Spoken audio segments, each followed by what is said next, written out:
Julia and I traveled to Portugal in July 2025. Starting in the south, we spent 2 days along the southern coast in the Algarve Region before heading west and then north to Evora.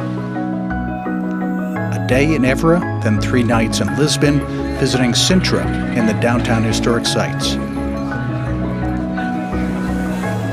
We then flew to Sao Miguel, the Green Island, for hiking, hot baths, and sightseeing. We then flew to Porto for 2 days before returning home. This is the second of 2 videos of our Portugal adventure. The first week included Lagos, Evora, and Lisbon. The second video includes Sao Miguel Island and Porto.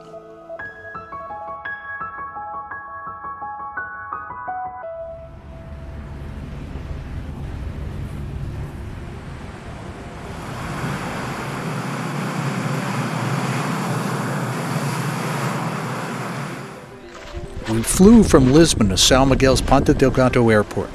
We immediately headed to Ponto de Freira, a dramatic volcano headland on Sao Miguel's western coast, where geothermal hot springs emerge into the Atlantic Ocean. We swam in naturally heated seawater surrounded by rugged black lava rocks. You're in now! Yay!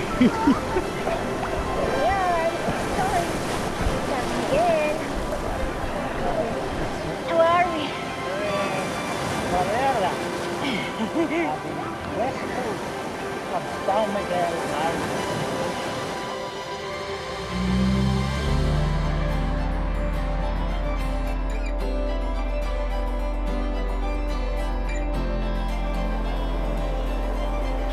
Sete Cidades is a spectacular volcanic caldera on Sao Miguel Island, famous for its twin lakes, Lago Azul and Lago Verde.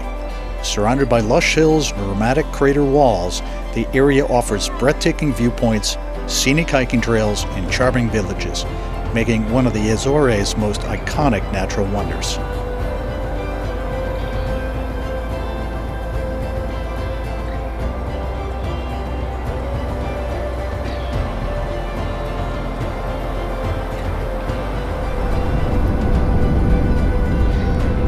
We then descended down the mountain road to the town of Sete Cidades.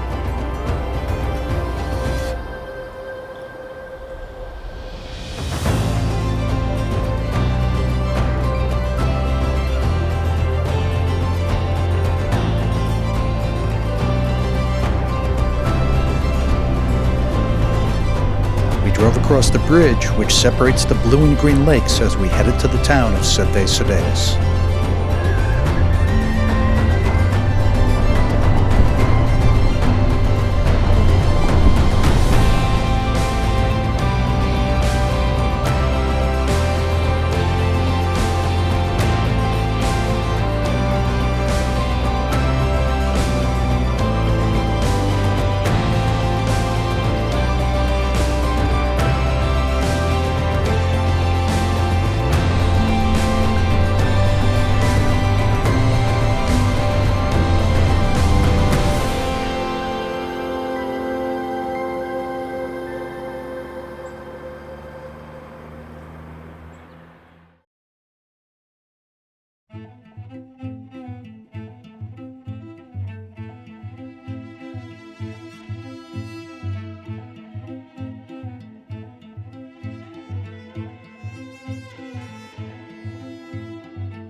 Julie and I visited Ribeira dos Calderos Natural Park this morning as we had signed up for canyoning, a combination of rappelling and jumping off of waterfalls.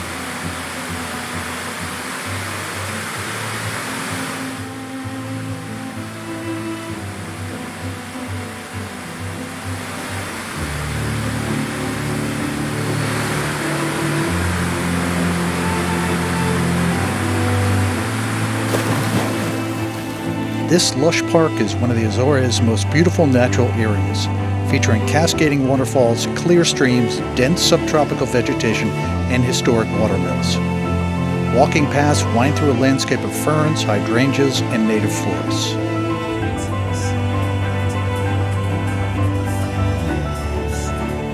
We then visited the town of Achendinho, a small coastal village on the island's rugged north shore.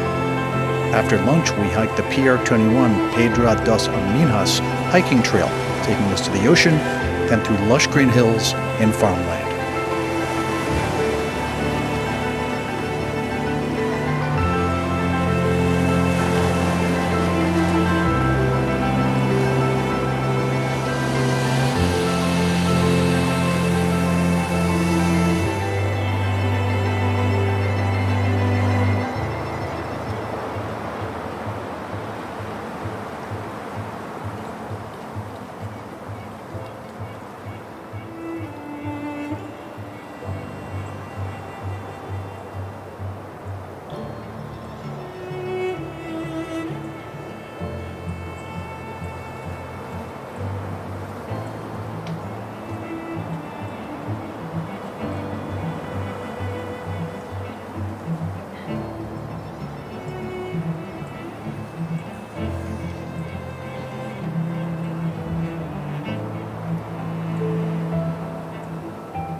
Then traveled to Furnas Caldera, a massive volcanic crater filled with lush vegetation, hot springs, bubbling mud pools, and fumaroles releasing steam from the earth. At its center lies the town of Furnas, known for geothermal cooking.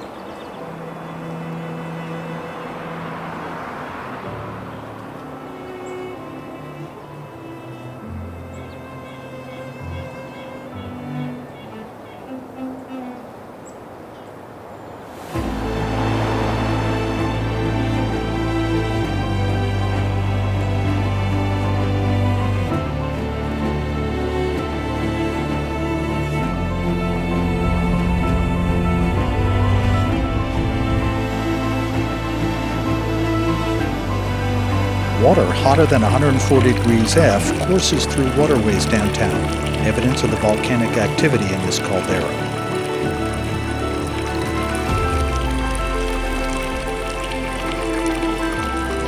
Cozido de Furnas is a traditional Azorean stew uniquely cooked using volcanic heat in the Furnas caldera. Chunks of beef, pork, chicken, sausages, and vegetables are layered in a sealed pot and buried in geothermal soil near hot springs for over 6 to 7 hours.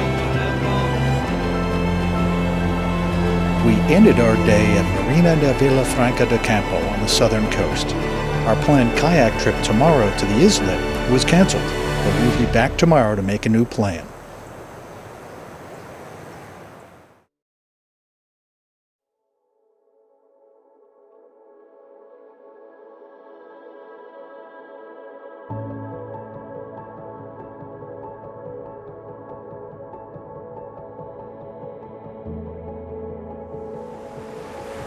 We returned in the morning to Marina de Villafranca de Campo to find another way to the islet. Our kayak trip was canceled due to wind, but Julia found a faster way out there.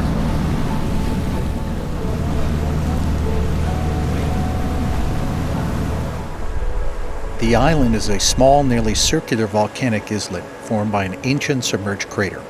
A narrow sea channel opens it to the Atlantic, creating a calm turquoise lagoon inside that's popular for swimming, snorkeling, and kayaking in the summer.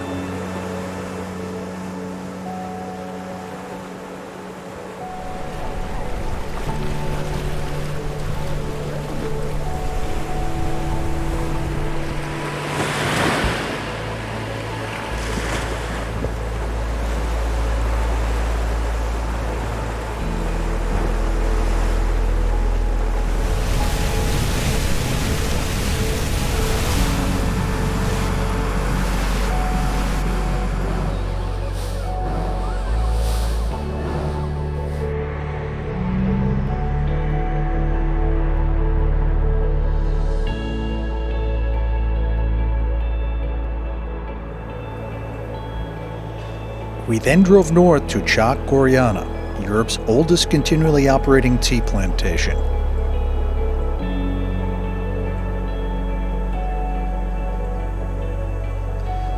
Founded in 1883, it produces green and black tea on rolling volcanic hills overlooking the Atlantic. The plantation is known for its pesticide-free cultivation, traditional processing machinery, and scenic walking trails through neatly lined tea fields.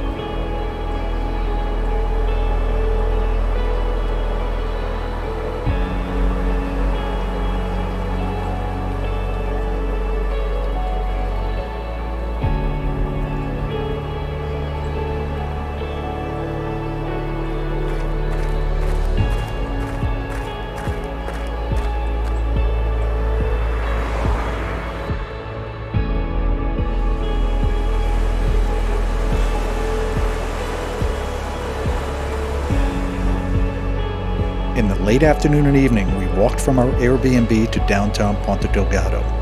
The town was preparing for their annual Sea Week Festival, which offers spectacular decorations, live music, and boat races.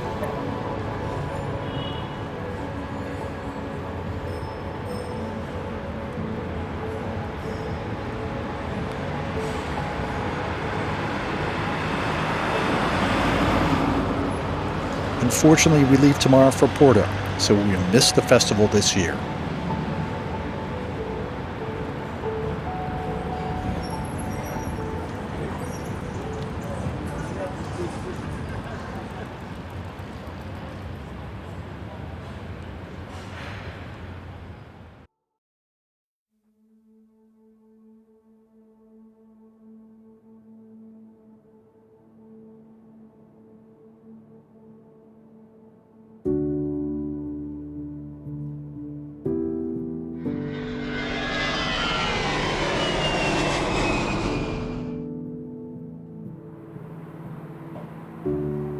In the morning of our final day in the Azores, we checked out of our Airbnb and drove to Miradoro de Grotto do Inferno, another viewpoint of Sete Cidades.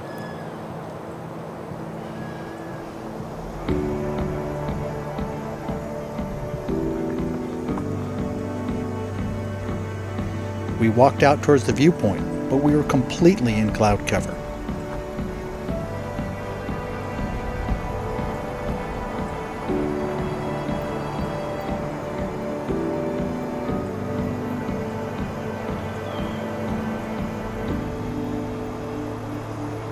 Instead, we turned around and hiked to another lookout to see the clouds dissipate and the two lakes appear.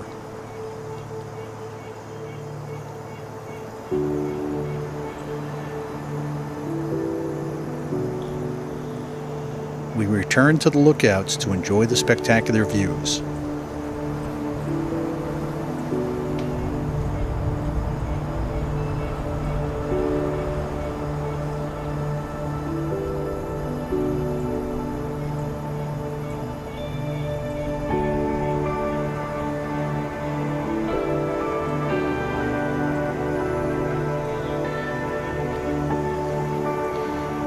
We then stopped at Aqueduto do Carvalho.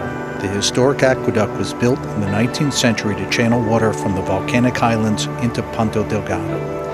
It's a stone structure with arches crossing green hills and forested areas near the island's central mountains.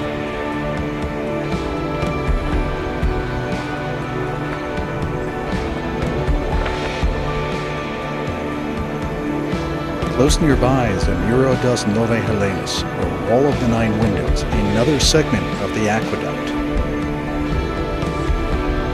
The volcanic stone of the aqueducts are covered in beautiful orange and green moss.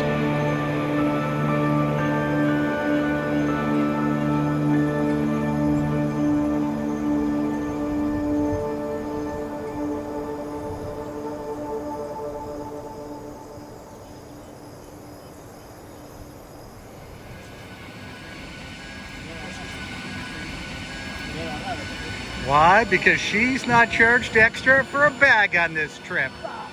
Woo-hoo-hoo!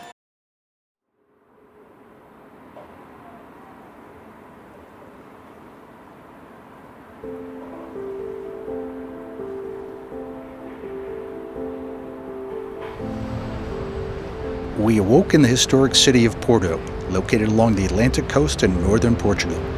We began our day walking from our Airbnb to our city tour scheduled for the morning. A quick stop for coffee and delicious pastries as we walked toward the Douro River.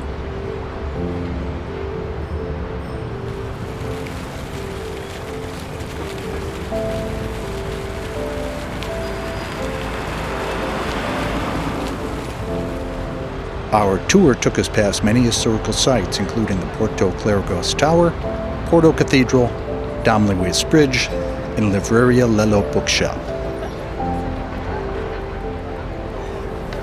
The bookshop contains a unique staircase, which is rumored to have influenced J.K. Rowling Hogwarts staircase designs.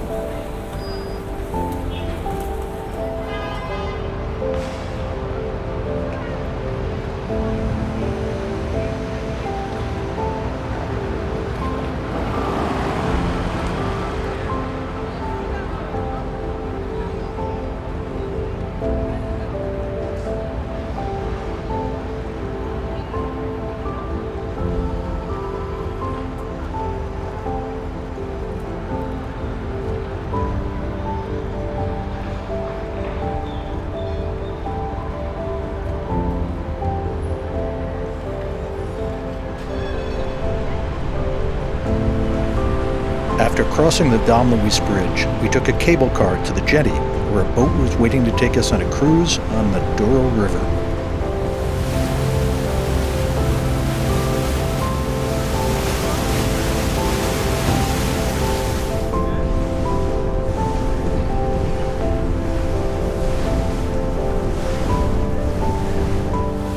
On the boat tour, we are traveling under the Arribida Bridge.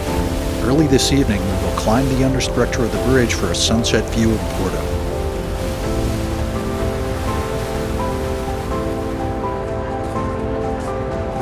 This is the Porto Cathedral, one of the city's oldest and most important landmarks. It's also an important starting point of the Camino pilgrimage to Santiago, Spain.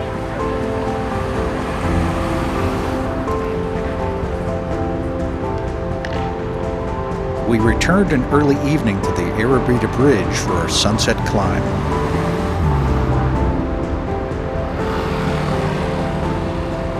Climbing the bridge requires wearing a full-body harness which clips to safety rails. We climbed the 262 steps to the top of the Arribida Bridge to enjoy sunset views of Porto.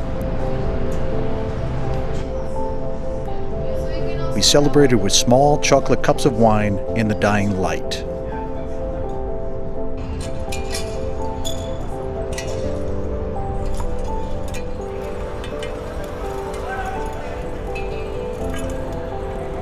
Following our bridge climb, we said goodnight to Porto, wishing we could stay longer. We awoke, had breakfast, then headed to the airport to return home.